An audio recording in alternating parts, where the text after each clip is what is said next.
Hello and welcome friends to a YouTube channel Kalyani education. आज के इस वीडियो में हम पढ़ने वाले हैं redox reaction and discussion of the questions.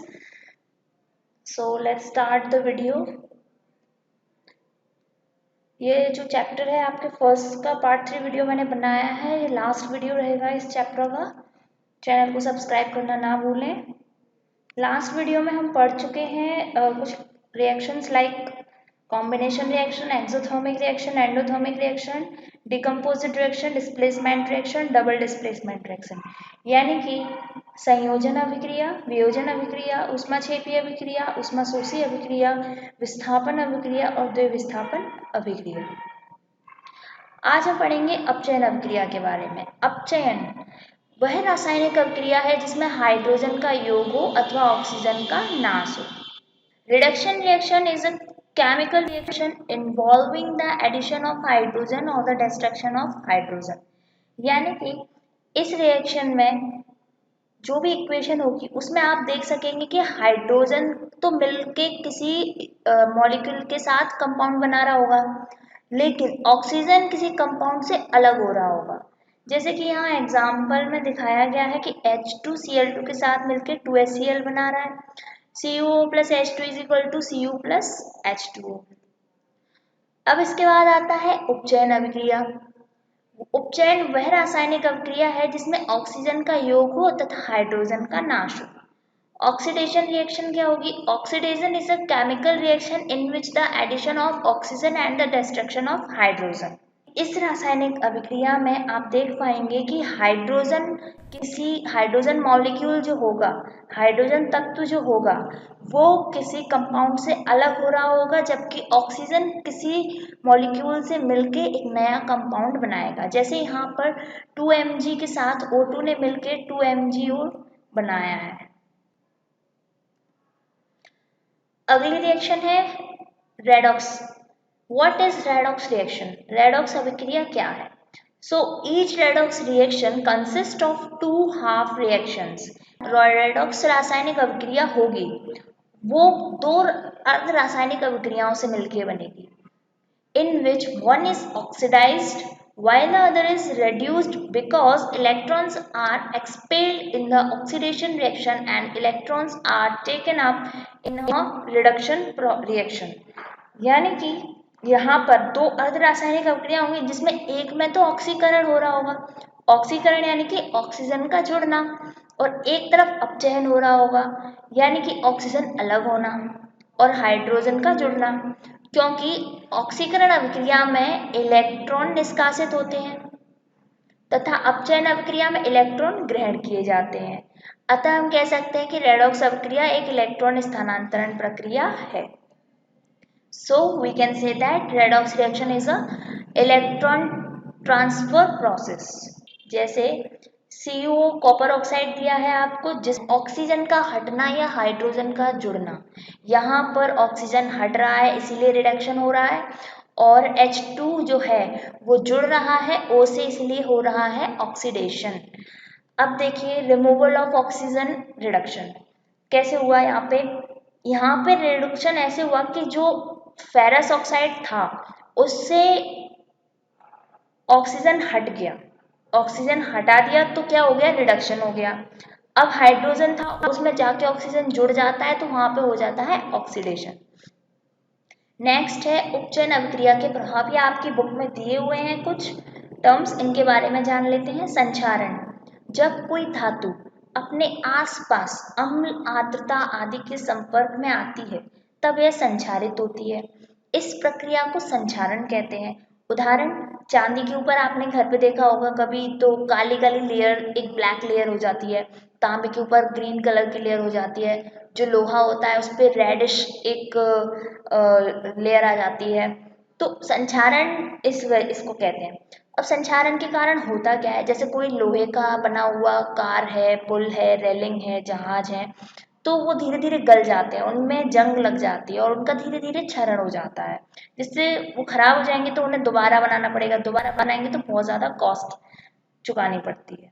तो इंग्लिश में देखते हैं corrosion, when a metal is attacked by substances around it such as moisture, acid, it is it is said to corrode।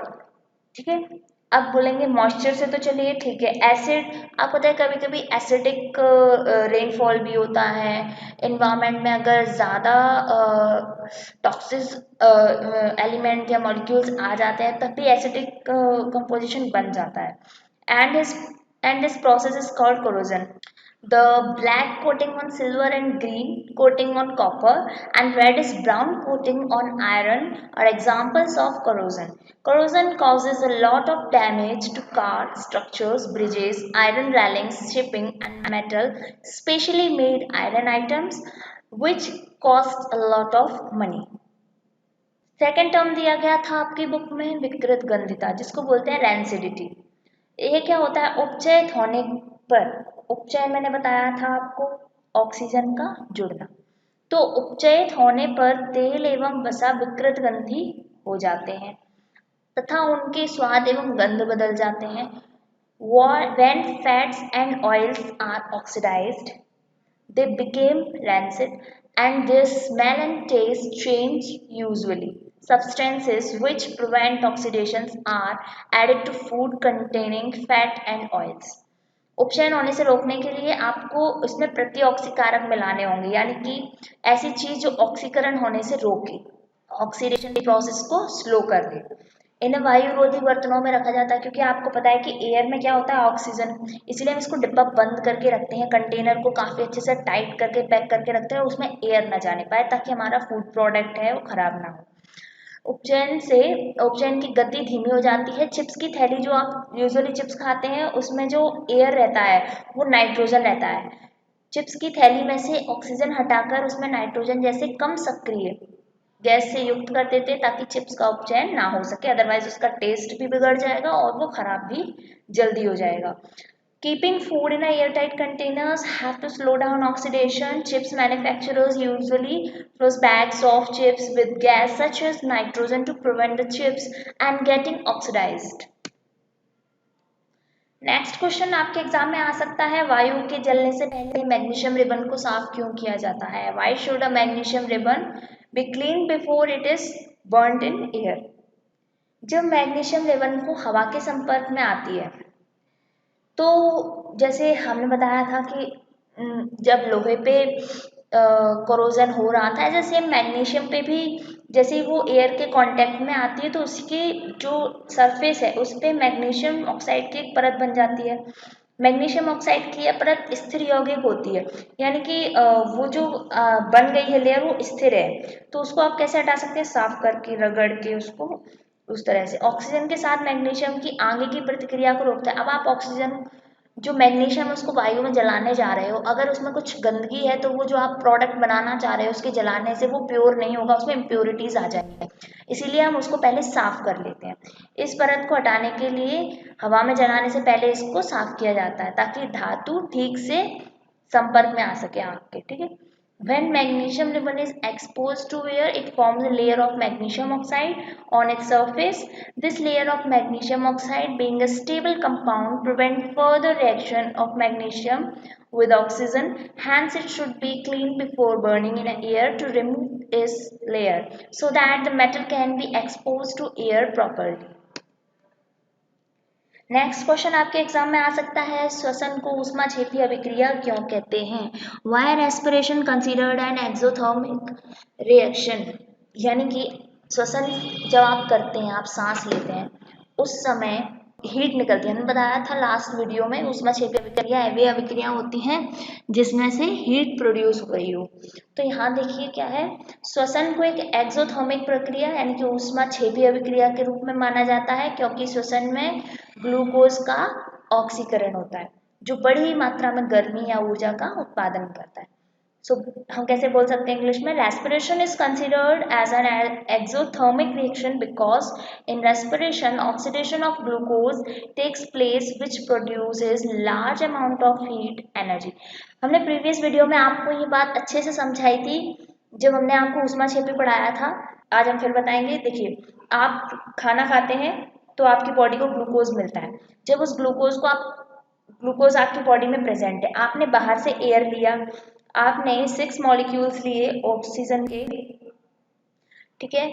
उसके बाद जब वो ऑक्सीजन आपकी बॉडी में प्रेजेंट ग्लूकोज से क्रिया करेगा तो उसके बाद वो क्या बनाएगा, 6CO2।